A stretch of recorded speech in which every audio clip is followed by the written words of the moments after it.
오늘은 우리 한국의 교회들과 특별히 우리 한인 이민교회들이 지키는 어린이 주일입니다. 어린이 주일은 물론 부활절, 사순절, 또 추수감사절처럼 또 성경에서 유래가 되었거나 전 세계 교회의 대표들이 모여서 제정을 한 그런 교회 절기는 아닙니다.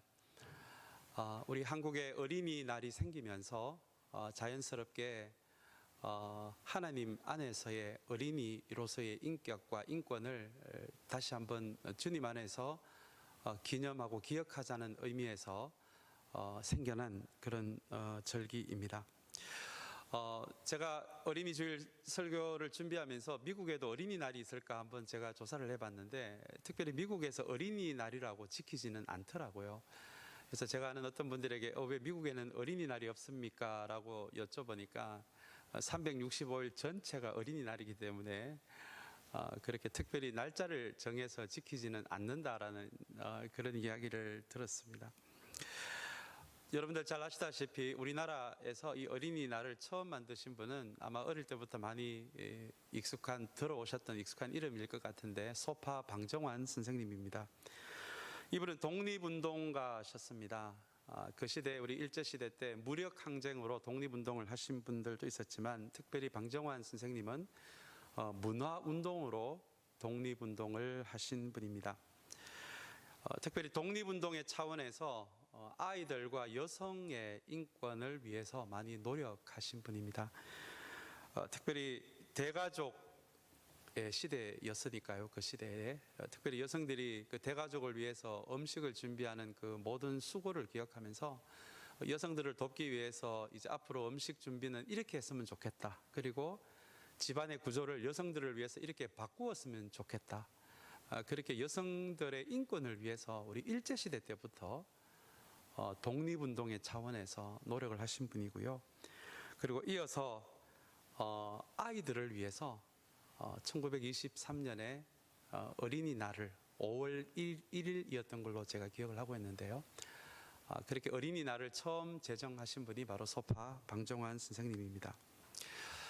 그 시대에 어린아이를 부르는 명칭이 어린애였습니다. 그리고 애놈이라는 명칭도 그 시대에 어른들이 아이들을 부를 때 주로 쓰는 명칭인 것을 이 소파 방정환 선생님이 가만히 보면서 아니 왜 청년은 젊은 이라고 하는데 왜 어린이들은 아이들은 어린애라고 하고 애놈이라고 하는지 그래서 이분이 이 문화운동 차원에서 그리고 앞으로 이 아이들이 이제는 언젠가는 독립이 되었을 때 그 독립국가의 그 주체적인 아이들로 잘 세우기 위해서 이제 어린 아이들을 위한 그런 문화운동을 이분이 시작을 하게 됩니다. 그래서 그 첫 결실이 이제 1923년 5월 1일로 제정된 어린이날이고요. 그리고 이분이 처음으로 어린애 애놈에서 어린이라고 그렇게 호칭을 붙이게 됩니다. 이분이 해오신 그 문화운동을 가만히 보니까 일제시대 때임에도 불구하고 참 놀라웠던 것이 몇 개 있었습니다.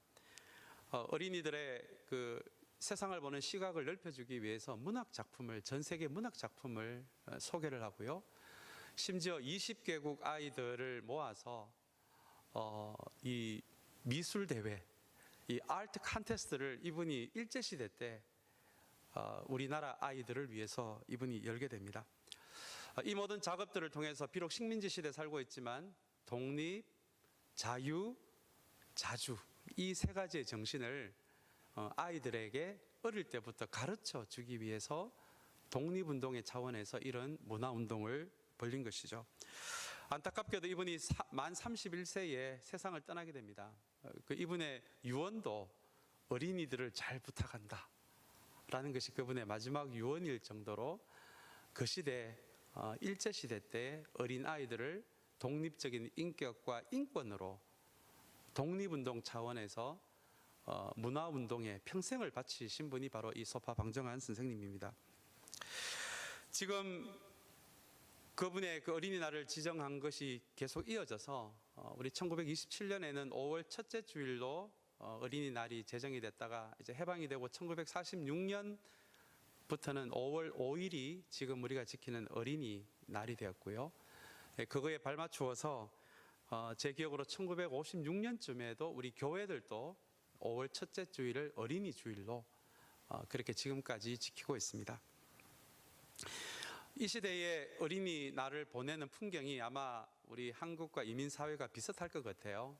놀이공원을 같이 간다든지, 아이가 평소에 원했던 것을 이제 부모님이 사주신다든지, 아마 조금 비싼 물건이겠죠. 게임기를 사주신다든지, 그리고 프로야구나 프로농구 같은 그 프로스포츠를 함께 보러 가는 정도로 지금도 어린이날이 그렇게 지켜지고 있습니다. 그러나 이 어린이날이 처음 제정될 때는 단순히 어린이들이 원하는 것을 해주는 그런 시간이 아니라 앞으로 독립될 조국의 주체적인 이 나라를 이끌어 나갈 사람들이 될 것을 대비해서 아이에게 자유와 자주와 독립 정신을 가르쳐 준 것이 이 어린이날의 시초의 정신이었습니다. 오늘은 우리 21세기를 살고 있는 저희들이 또 5월 첫째 주일날 어린이 주일이라는 주일로 우리 한국교회와 이민 한인교회들이 어린이 주일을 지키는 이 5월 첫째 주가 되었습니다. 비록 많은 시간이 흘렀지만 우리가 이 어린이날이 처음 제정된 것을 우리가 기억한다면 그저 아이들이 원하는 것을 마음껏 할 수 있는 그 하루가 아니라 그것도 중요하지만 아이들이 배워야 하는 가치들, 특별히 우리 신앙교육에 있어서 아이들이 이 시기에 반드시 배워야 하는 가치들을 또한 가르쳐 줄 수 있는 그런 어린이날이 되면 좋겠습니다. 오늘 본문은 어쩌면 교회의 선물과 같은 본문일 것 같아요. 오늘 본문에는 어린아이로 나와 있지만 이 어린아이를 우리의 신앙을 이어받아야 할 다음 세대로 우리가 그렇게 또 생각을 할 수 있다면 이 어린아이의 자리에 아마 유스 아이들도 들어올 수 있을 것 같고요. 대학생 아이들도 들어올 수 있을 것 같고요. 그리고 결혼 전에 우리의 자녀들도 이 다음 세대에 포함될 수 있다라고 우리가 생각할 수 있다면 오늘 이 본문은 어쩌면 단순히 어린아이를 넘어서서 다음 세대들에게 특별히 5월 이 가정의 달을 맞이하여서 우리의 신앙을 어떻게 연결해주고 전달해 줄 수 있는지에 대해서 굉장히 선물과 같이 주어진 말씀이 오늘 우리가 읽은 본문입니다. 방정환 선생님이 활동했던 그 일제시대 때에도 어린이들을 애놈이라고 부를 정도로 어린이에 대한 차별이 심했던 시대이지만 2000년 전인 예수님 시대 때는 훨씬 더 어린 아이들에 대한 차별이 심했던 시대였습니다. 사람의 숫자를 카운트할 때 여성의 숫자와 함께 아이들의 숫자는 카운트가 되지 않을 정도로 정상적인 사람으로 보지 않았던 시대가 바로 예수님 시대 때의 대부분의 어른들이 아이를 보는 시선이었습니다. 그런 시대에 예수님이 사역하는 가운데 이 어린이와 연관된 조그마한 본문, 비록 세 줄밖에 되지 않는 본문이지만 우리가 이 어린이라는 인격 그리고 나아가서 다음 세대를 어떻게 보아야 하는지에 대해서 정말 교회의 보물과 같은 말씀이 오늘 우리가 읽은 말씀입니다. 우리 13절에 보시면 사람들이 예수께 어린이들을 데리고 와서 손을 얹어서 기도하여 주시기를 바랐다라는 그런 이야기로 오늘 본문이 시작이 됩니다. 여기 나오는 어린이들이라는 이 단어는 헬라어 단어로는 이 파이디온이라는 단어인데요. 그 시대 약 12세까지에 해당되는 아이들을 파이디온이라고 불렀던 기록을 봐서 아마 예수님의 사역 중에 그 어린이들을 데리고 온 이 부모님들이 좀 몇 분 계셨던 것 같은데 그 아이들이 아마 12세 이전의 아이들이었을 것이다라고 우리가 그렇게 짐작해 볼 수 있을 것 같습니다. 저는 먼저 이 부모들이 오늘 이 본문에 이름도 나와 있지 않는 몇 명의 알려지지 않는 부모님들이 상당히 인상적으로 다가왔습니다. 왜냐하면 이 시대는 어린아이들은 숫자에도 포함이 안 될 정도로 어린아이는 독립적인 인격이 아니었거든요. 그냥 사람이 아니었거든요. 그런데 그 시대에 이 이름이 알려지지 않는 몇 명의 부모가 이 어른들만 주님의 은혜가 필요한 것이 아니라 이 아이들까지도 자신의 자녀들까지도 12세 미만의 자녀들까지도 주님의 은혜가 필요하고 또 이 기도가 필요한 존재라는 것을 이 사람들이 어떻게 알았는지는 모르겠지만 이 이름이 알려지지 않는 몇 명의 부모들이 자기의 아이들을 데리고 주님께 나아오는 장면이 바로 13절의 말씀입니다. 그래서 이 13절의 말씀이 참 인상적인데요. 이 13절의 말씀 중에서도 저의 이 눈을 딱 잡은 말씀이 이 데리고 와서라는 표현입니다. 이 데리고 왔다라는 이 표현은 다음 세대에게로 우리의 신앙이 전달되고 연결되는데 이 부모의 역할이 얼마나 중요한지를 보여주는 단어가 어린 아이들의 손을 붙잡고 예수님께 데리고 왔다라는 이 동사의 의미입니다. 특별히 우리 이민사회는 참 우리의 이 1세들의 안타까운 경험인데요. 우리 2세 아이들이 또 3세 아이들이 신앙생활 잘 하다가 대학교를 가면서 신앙을 떠나는 경우가 참 많습니다. 제가 본 그 통계에 의하면 60-70% 이상이 대학을 가서 신앙을 떠나고요. 대학을 마치고 취업을 할 때는 더 많은 비율이 떠납니다. 거의 80% 이상의 우리 자녀 세대들이 신앙을 떠나는 경우가 참 많더라고요. 이게 참 우리의 이 1세 교회들의 또 기도의 제목이고 특별히 가정의 달을 맞이하면서 우리 부모님들의 기도의 제목이기도 하는 부분입니다. 심지어 제가 또 우리 금요일마다 참여하는 우리 독서클럽의 우리 목사님들 중에서도 목사님들의 자녀 중에서도 이런 비율이 거의 비슷하게 나와서 또 목사님들의 기도의 제목이기도 합니다. 그래서 오늘 이 13절에서 이야기하는 어린이들의 손을 붙잡고 주님께로 데리고 왔다라는 이 단어가 그래서 조금은 더 의미 있게 우리에게 다가오는 단어일 것 같습니다. 아마 이 부분에 대해서 이 여호수아의 말씀이 우리에게 참 많은 통찰력을 주는데요. 여호수아 24장 31절에 보면 모세를 이어서 이 가나안 땅에 정착한 이 백성들을 위한 새로운 리더가 되었던 그 여호수아가 죽는 장면이 여호수아 24장 31절에 나옵니다.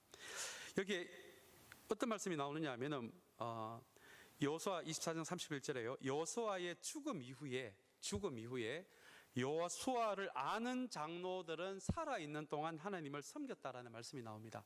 그래서 이게 어떻게 보면 굉장히 은혜가 되는 말씀일 것 같은데 이 말씀을 좀 뒤집어 보면은 광야 생활을 경험한 몇 명 되지 않는 여호수아를 포함한 몇 명의 장로들이 여호수아를 기억한 이 세대까지도 죽음에 이르자 그 다음 세대는 이 신앙을 이어받는 또 이 신앙을 전수받는 다음 세대가 아니라 전적으로 그 앞 세대와는 다른 세대가 되어서 신앙을 떠나게 되었다라는 표현이 바로 24장 31절의 표현입니다. 아마 여호수아가 이스라엘 백성의 모세를 이은 새 리더로서 하나님을 섬기는 것이 하나님을 따라간다는 것이 어떤 것인지를 보여주었던 아마 강력한 모델이 되었던 사람이 바로 이 여호수아였는데요. 이 시대 사람인 여호수아와 장로 몇 명이 그분들까지도 이제 죽음에 이르자 광야 생활을 모르는 그 다음 세대들이 하나님에 대한 신앙을 떠나버리는 다음 세대가 아닌 철저하게 앞 세대와는 다른 세대가 되었다라는 어쩌면 굉장히 슬픈 의미를 주는 것이 여호수아 24장 31절의 말씀입니다. 그래서 이 말씀이 다음 세대에게 어떻게 우리의 신앙을 연결해 주어야 할 것인지에 대해서 굉장히 통찰력을 주는 말씀인데요. 특별히 우리가 먼저 기억해야 할 것이 이 말씀을 통해 기억해야 할 것이 신앙은 단순히 책을 통해서 책을 공부해서 단순히 성경을 공부해서 다음 세대에게 연결되는 것이 아니라 이 여호수아 24장 31절 그리고 오늘 본문에 의하면은 특별히 신앙이 다음 세대에게 연결되기 위해서는 이 신앙을 신실하고 진실하게 살아내는 신앙의 모델이 분명하게 있어야 한다는 것을 우리에게 말해주고 있습니다. 예수님과 제자들의 관계도 마찬가지였습니다. 예수님이 학교 교육처럼 진도를 정해서 율법을 가르치는 식으로 제자들에게 신앙을 가르친 것이 아니라 예수님은 3년 동안의 공생애를 통해서 하나님 나라의 라이프 스타일이 어떤 것인지 실제로 그 삶으로 제자들에게 보여주는 방식으로 그렇게 신앙을 가르쳐 주신 것이 모델이 되는 방식의 교육이었거든요. 그래서 여러분, 오늘 이 13절에 부모님이 아이들을, 어린이들을 주님께로 데리고 왔다라는 이 표현이 우리에게 주는 첫 번째 의미가, 먼저 부모 1세대인 우리 부모 세대가 우리의 자녀들이 지금 어리든지 중고등학생이든지 대학생이든지 청년이든지 상관없이 여전히 우리의 신앙을 다음 세대에게 연결해 주는 것이 우리 부모 세대의 역할이다라면, 특별히 아이들을 데리고, 다음 세대를 데리고 예수님께로 데리고 왔다라는 이 표현을 통해서 우리가 이 가정의 달에 기억해야 할 부모들의 첫 번째 역할은 우리가 우리 자녀들에게 진실하면서도 신실한 신앙의 모델이 되어야 한다는 것입니다. 우리의 아이들이 잠시 어릴 때만이 아니라, 아마 우리 믿음의 식구들 가운데서도 이 신앙의 자리를 떠난 우리의 자녀들이 있는지 모르겠습니다. 아마 이것이 우리 여러분들의 평생에 아마 기도의 제목이 되어야 할 텐데요. 여러분, 혹시 그런 일이 있다라고 할지라도 여러분 실망하지 마시고요. 특별히 먼저 신앙을 알게 되고 하나님을 알게 된 우리 부모들에게 주어지는 이 평생의 역할이 우리의 자녀들이 어릴 때뿐만이 아니라 평생의 우리의 1세대가 하나님 앞에서 우리의 코에 호흡이 멎어져서 하나님 나라에 갈 때까지 신실하고 진실한 신앙의 모습으로 우리 1세대가 서 있다라면, 비록 우리의 자녀들이 어떤 시점에서 신앙을 잠시 떠났다라고 할지라도 우리 부모님들의 이 평생의 모습을 보고 언젠가는 그 신앙의 모습에 의해서 우리의 그 신앙의 모델됨을 통해서 우리의 자녀들을 하나님께로 데리고 가는 이 역할은 우리의 평생 동안에 벌어질 수 있는 일이라는 것을 사랑하는 여러분 기억하게 되시는 오늘 어린이 주일이 되시기를 주님의 이름으로 축복합니다. 자, 이것이 우리 1세대의 평생에 가져야 할 부모로서의 역할입니다. 그리고 오늘 본문을 보시면 이런 13절의 이 전체적인 이 어떻게 보면 훈훈한 분위기를 이제 깨는 사람들이 등장을 하는데요. 그 사람들이 바로 14절에 나오는 예수님의 제자들입니다. 예수님의 제자들은 뭐 오늘 본문엔 이렇게 표현되어 있지만 한마디로 이야기하면 애들은 가라라는 거죠. 우리 옛날에 아마 여러분들 한국에 사실 때 뭐 길거리에서 이 뱀장수 아마 여러분 아마 많이 보셨을 것 같은데, 거기에 아이들이 써 있으면 애들은 가라라고 그러잖아요. 이제 그것처럼 그 시대 어린이들을 사람으로 보지 않았던 이 어른 세대를 의미하는 이 예수님의 제자들이 어린이들을 가라고 이 13절의 이 후반부부터 그 부모들을 꾸짖는 이야기가 등장을 합니다. 아마 예수님의 제자들은 그 시대 관습을 따라서 주님의 가르침은 들을 자격이 있는 사람들만 들을 수 있다라고 생각을 했을 것입니다.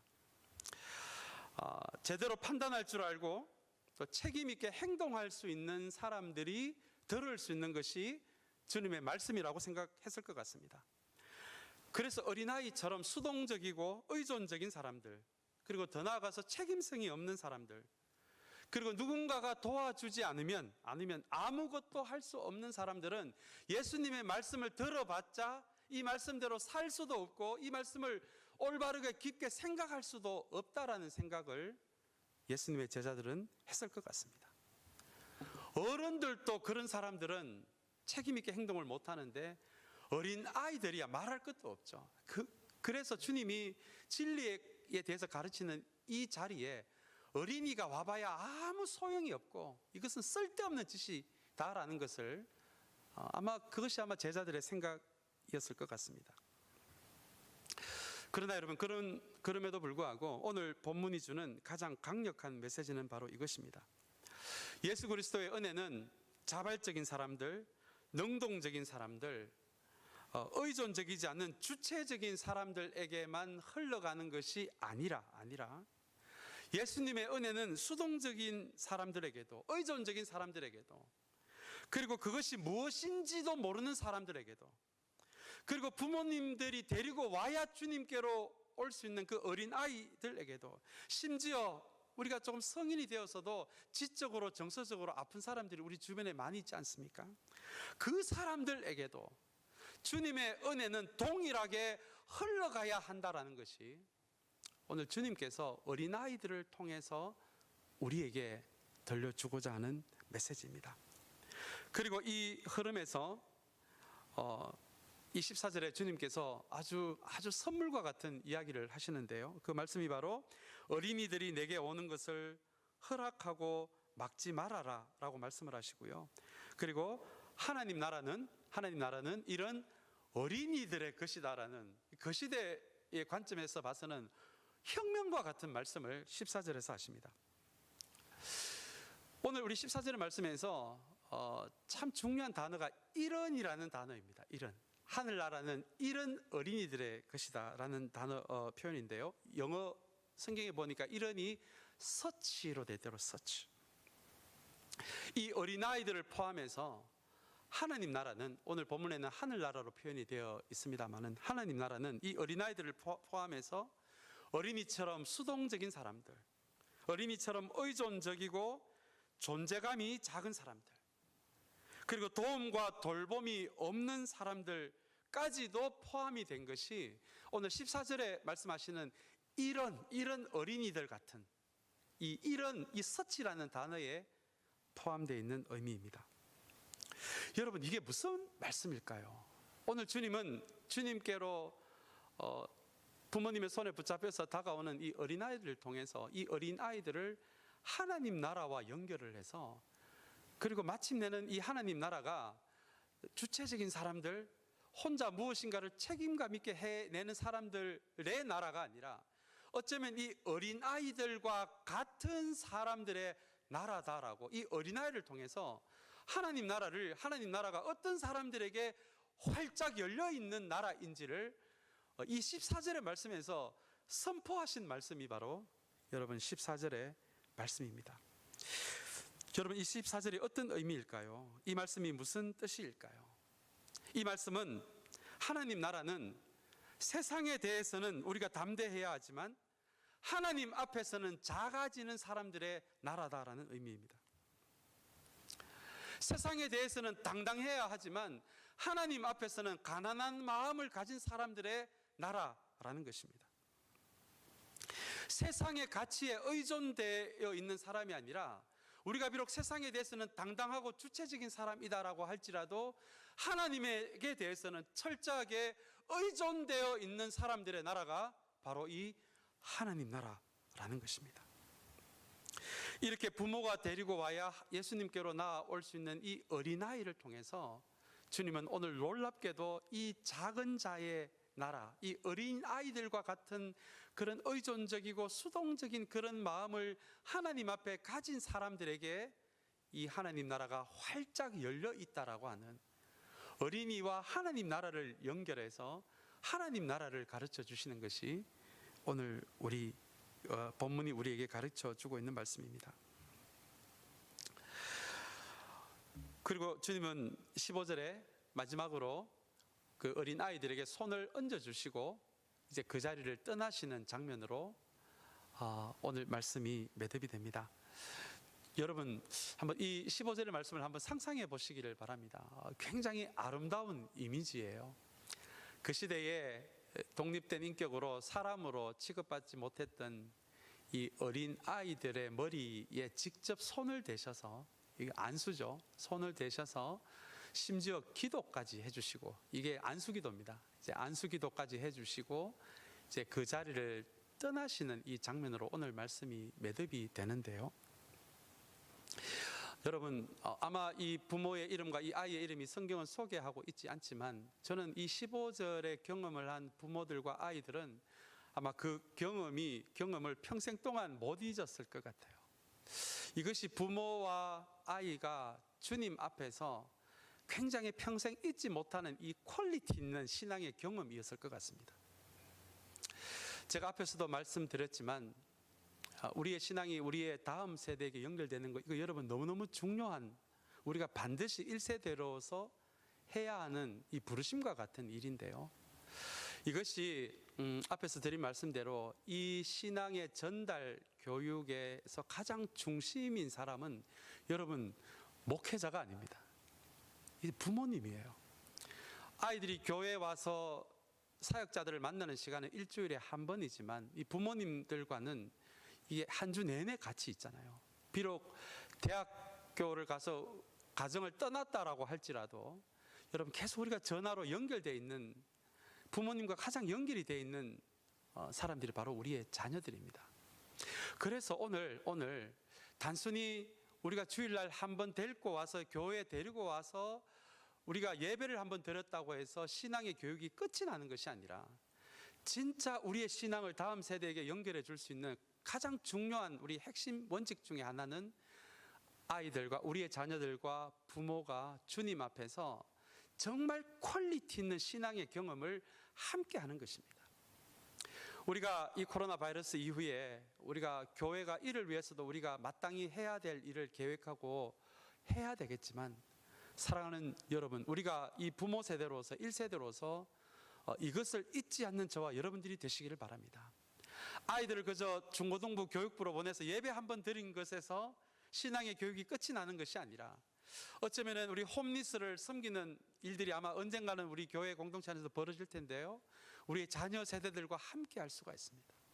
혹은 가정 예배를 통해서 부모와 자녀가 함께 예배 드리는 자리에 있을 수가 있고요, 우리의 자녀가 잠들 때 그 손을 붙잡고, 비록 중고등학생이 되었다 손 치더라도 우리 손을 붙잡고 한번 기도해 줄 수도 있는, 정말 주님 앞에서 부모와 자녀 간의 이 퀄리티 있는, 정말 퀄리티 있는 이 시간을, 이 신앙의 경험을 함께 한다는 것이 여러분 얼마나 중요한지 모릅니다. 그래서 오늘 이 15절의 말씀이 이 아이들의 머리에 손을 얹고 기도해 주실 때 이 부모님 앞에서 주님과 부모와 이 자녀 간의 이 신앙의 경험이 여러분 얼마나 이 부모들에게는 귀한 경험이 되었겠습니까? 오늘 또한 이 15절에 우리에게 말씀해 주시는 것은 이 주님의 손이 어린아이와 같이 수동적이고 약하고 남들의 도움이 없으면 살 수 없는 사람들의 머리에 올라가 있다라는 것을 우리가 또한 기억을 할 수가 있을 것 같아요. 오늘 이 말씀은 다시 한번 이 하나님의 나라가 어린아이처럼 연약하고 의존적인 사람들, 작은 사람들, 도움이 없이는 살아갈 수 없는 사람들의 나라일 뿐만 아니라 이 사람들의 머리 위에 주님의 손이 올라가 있다는 것을 다시 한번 기억하게 되는 저와 여러분들이 되시기를 바랍니다. 오늘 우리 공동체 주님의 은혜 안에서 창립된 지 이제 5개월 지난, 아직은 우리 어린 공동체이지만 오늘 우리 공동체가 처음 맞이하는 이 어린이 주일을 기억하면서 우리의 신앙을 이어받는 우리의 다음 세대가, 우리의 신앙을 이어받는 다음 세대가 될 수 있도록, 다른 세대가 되지 않도록 다시 한번 오늘 저와 여러분, 우리 모든 1세들이 우리의 평생을 통해서 신실하고 진실한 그런 신앙의 자리를 지켜갈 수 있는 저와 여러분들이 되시기를 주님의 이름으로 축복합니다. 우리 같이 기도하겠습니다.